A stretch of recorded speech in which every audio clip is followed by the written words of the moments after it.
নমস্কার দর্শক বন্ধুরা, রেস স্পোর্টসের পর্দায় আপনাদের সবাইকে স্বাগতম। এই মুহূর্তে আমার সাথে রয়েছে জামশেদপুর এফসির একদম মিডফিল্ড মায়েস্ট্রো যাকে বলা যায়। প্রথমেই ওয়েলকাম তোমাকে রেস স্পোর্টসের পর্দায়। কেমন আছো যদি একটু আগে বল। অসংখ্য ধন্যবাদ, ভালো আছি, চলছে, ট্রেনিং চলছে, কালকে ম্যাচের জন্য প্রিপারেশন। আচ্ছা, আমরা দেখেছি যখনই জামশেদপুরের সাথে মোহনবাগান ইস্ট বেঙ্গলের খেলা হয় তখনই যেন জামশেদপুর আলাদা একটা দল হয়ে যায়। এইটার পিছনে কি একটা কি কারণ থাকে বা কি মোটিভেশনটা থাকে এইটার পেছনে? সেরকম কোনো ব্যাপার না, আমাদের প্রত্যেকটা ম্যাচেই মোটিভেশন থাকে। প্রত্যেকটা ম্যাচে আমরা কোচ যেরকমভাবে বলে, যে ফিলোসফি আমাদের গাইড করে, আমরা সেভাবে ইমপ্লিমেন্ট করি ম্যাচে। কোনোটাই কিছু পারফরমেন্স হাম্বেল হয়, কোনোটাই ভালো হয়। সুতরাং আমরা সেম মোটিভেশন নিয়ে নামবো পরশু দিনের ম্যাচ। তুমি তো নিজে কলকাতা থেকে বিলং করো, তো সেক্ষেত্রে কোচ যেই কোচ থাকুক না কেন, সে কি তোমার কাছ থেকে কোনো কোনো ইনফরমেশন চায় এই কলকাতার দলগুলোর ব্যাপারে?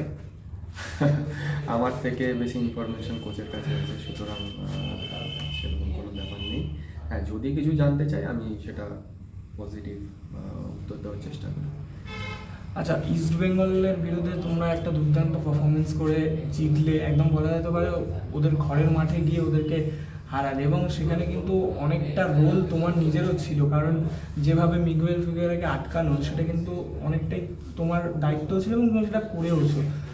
সেক্ষেত্রে ওই ম্যাচটার যে একটা পয়েন্ট যেখান থেকে সবাই কিন্তু জামশেদপুরকে বলছিল যে এই বছর লিগ জেতার one of the top contender, সেখান থেকে একদম পয়েন্ট লুজ করা কয়েকটা ম্যাচে পরপর, এবং এমন টিমের এগেনস্টে পয়েন্ট লুজ করা যেগুলো কিন্তু, যে টিমগুলো এই বছর সেইভাবে কিন্তু বিদেশি খেলোয়াড় তাদের নেই, সেটা কি কারণটা তোমার মতে?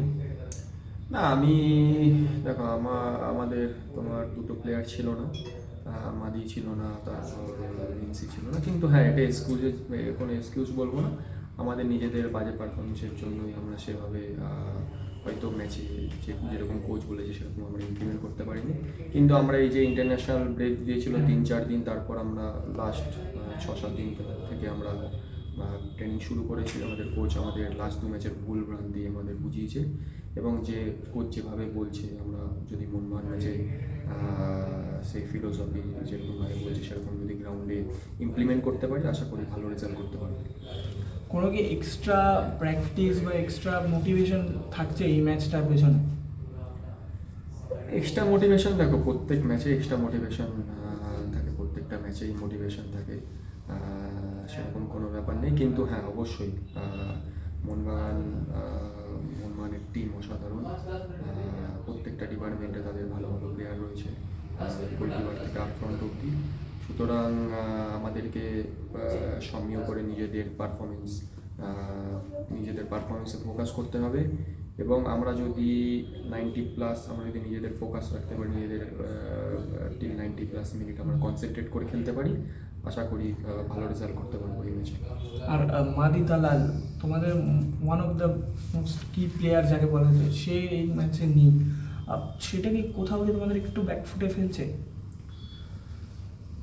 অবশ্যই মিস করবো, এখানে অস্বীকার করার কোনো জায়গা নেই। মাদি one of the best player in our group. কিন্তু এই অপরচুনিটিটা প্রত্যেকটা প্লেয়ার পাওয়ার জন্য তৈরি থাকে। সুতরাং আশা করি ওর পজিশনে যে প্লেয়ার খেলবে সেই অপরচুনিটিকে গ্র্যাব করার চেষ্টা করবে, অপরচুনিটিকে পজিটিভ পারফর্ম করার চেষ্টা করবে। আশা করি সে ভালো পারফর্ম করবে।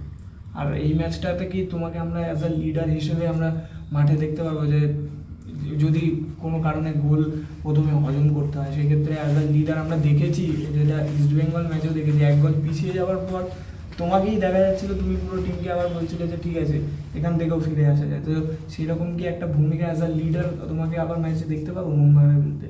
সেটা আমার কাজ, টিমকে মোটিভেশন করার, এবং আমার না, ইভেন প্রত্যেকটা যারা 11 জন খেলছে 11 জনই লিডার, যারা বাইরে বসে আছে, যারা সাবস্টিটিউট, তারাও লিডার। সুতরাং আমার যেটা কোচ জব দেবে সেটা আমি 100% পালন করার চেষ্টা করব।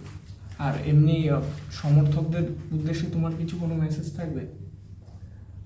আমাদের হ্যাঁ, একদম। না, আমাদের সমর্থক তো অবশ্যই, আমাদের সবাই জানে আমাদের হোম ম্যাচ অলওয়েজ অ্যাডভান্টেজ দর্শকদের জন্য, কারণ যেভাবে প্রত্যেকটা দর্শক আমাদের মোটিভেশন করে, যেভাবে প্রত্যেকটা দর্শক মানে 70-80 মিনিট পর যেভাবে তারা আমাদের সাপোর্ট করে, আমাদের একটা খুব বড় মানে বিশাল এনার্জি বলতে পারো।